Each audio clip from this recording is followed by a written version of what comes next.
it's because of him that I'm doing what I'm doing. But it's also part of my grief journey, that process that I have to go through. And I know it's not for everybody, but I felt like I needed to speak for him and tell his story and warn others so parents aren't in the same situation that I'm in the future. And, Cameron struggled a lot with mental health issues and went down bad paths, experimenting with substances, and ended up where we are today. And when he was getting help and getting better and being healthy, I used to tell him, man, Cameron, you're gonna have a heck of a testimony to tell one day. And that testimony is still being told, it's just not through him.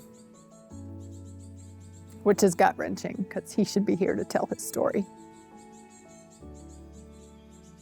The whole name was created in hopes that after hearing a presentation or seeing a billboard or attending one of our events, that mainly students would do something different, make a change, so they could potentially be in a better situation in the future and make smart choices for Cam and remember Cam in the process. But what I've done in the last, it's a little over 2 years now, 2.5 years.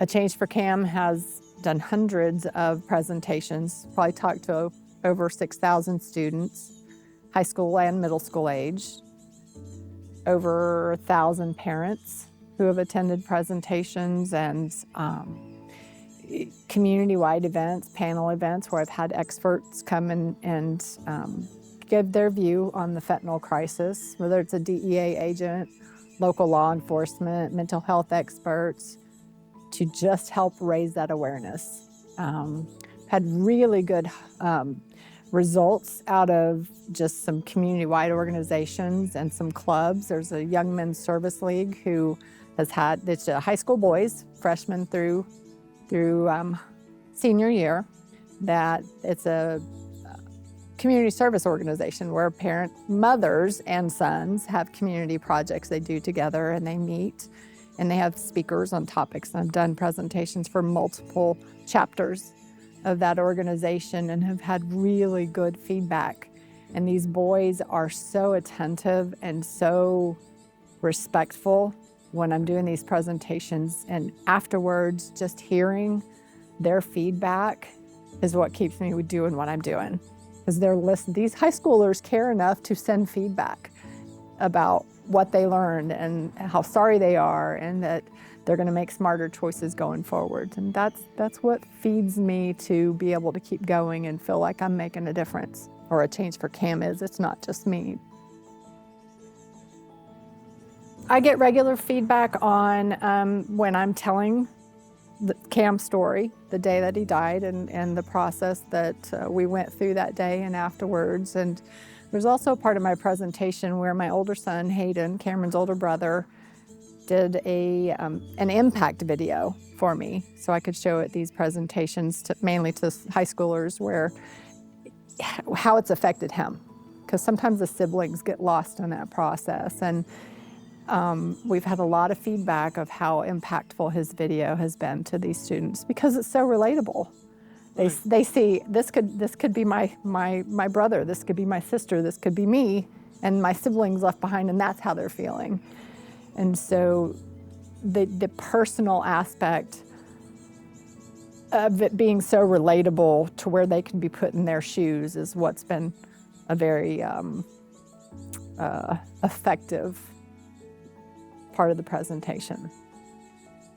It's hard to get into schools. I think momentum has been started, and it's a little easier than it used to be when I first started. But the stigma attached to what we're talking about is so thick that they're afraid to admit that there's a problem in their schools, in their districts.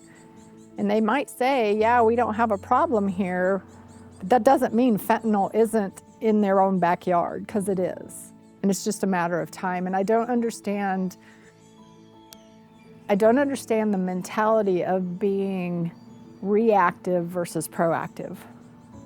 Why wait until you have a death in your community to bring what could have saved somebody's life in?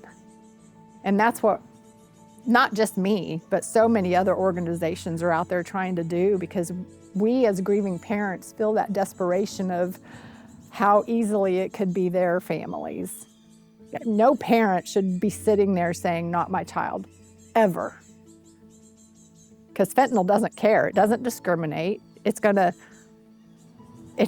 take a hold, and if you don't know somebody yet who's lost their lives to fentanyl poisoning, it's just a matter of time.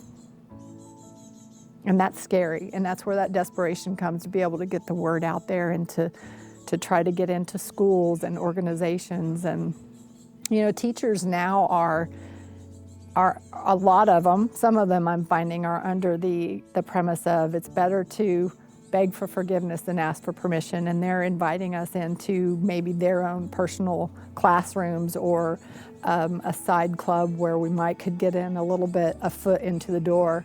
It's going to take the parents saying, we need this, we need this, we need this, and putting pressure on the schools. So we've had parents who say, why would you bring that in here? Why can't our kids just be kids? Our kids are too young, when it's like a middle school presentation, not necessarily high school. Our kids are too young to be hearing that information. They don't need to hear that right now. Let them be kids. It's like, oh my gosh. If you could only know, the age limits are getting lower and lower and lower that are dying from these things. These aren't kids who are actively using and abusing. They're out there being curious and experimenting and giving into peer pressure. And those are such crucial ages to be able to at least equip them with some knowledge of what to do when they're in those types of situations, to be able to get out of it instead of participate in it.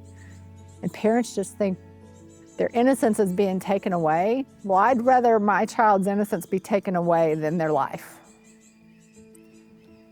A lot of it's word of mouth, where they've heard my presentation before and somebody said, get Becky in here, she's really good, she has good information.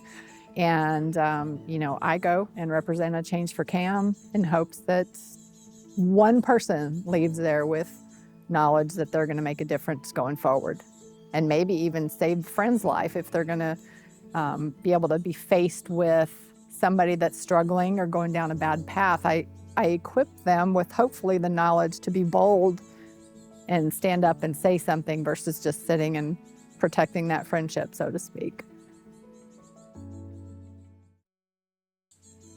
So when I'm in the presentation and gauging some of the audience's reactions, I'm either thinking, okay, they're not paying attention, which hasn't happened very often at all. You see a couple that are kind of tuned out, but for the most part, you're thinking, wow, these kids are paying attention and they're listening and they're engaged. And then when I'm done with the presentation, I actually send out a really brief 5-question survey monkey. And the administrator would send it to the students for them to complete. And when that comes back, it's just so heartwarming that the positive responses and the comments that they make just keep me going. One of the questions that I ask on there is, and I'm paraphrasing here, do you feel this presentation equipped you with the knowledge for a successful outcome if faced with a compromising situation where illicit substances are present? The very first time I sent that survey out, that response came back with 97.4% yes. That's pretty dang cool.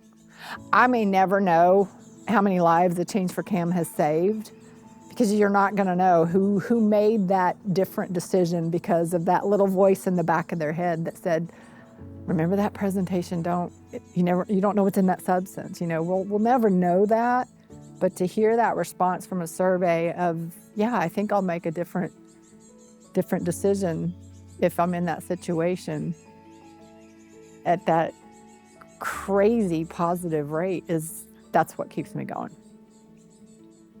Change for Cam has put out billboards. We have a couple of digital billboards and 4 vinyls at the present time.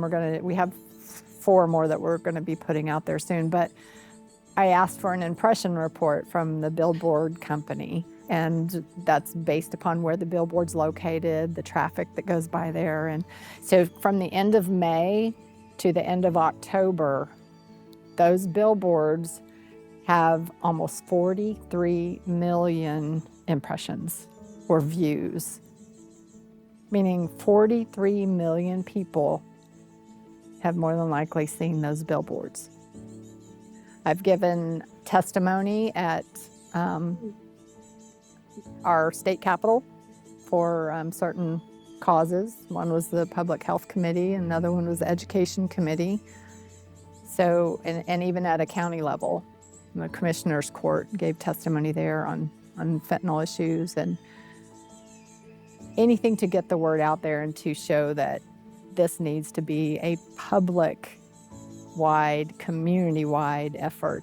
It can't just be grieving parents out there leading the charge, which is what it is right now. Grieving parents are the ones out there trying to knock on doors, and it shouldn't be that way. Everybody should be getting on by. If there was a plane going down every day, crashing and killing 250, 300 people on board, do you think we'd hear about it? Absolutely. That's what fentanyl's doing. It's killing almost 300 Americans every day. Why are we not going crazy with trying to find a solution?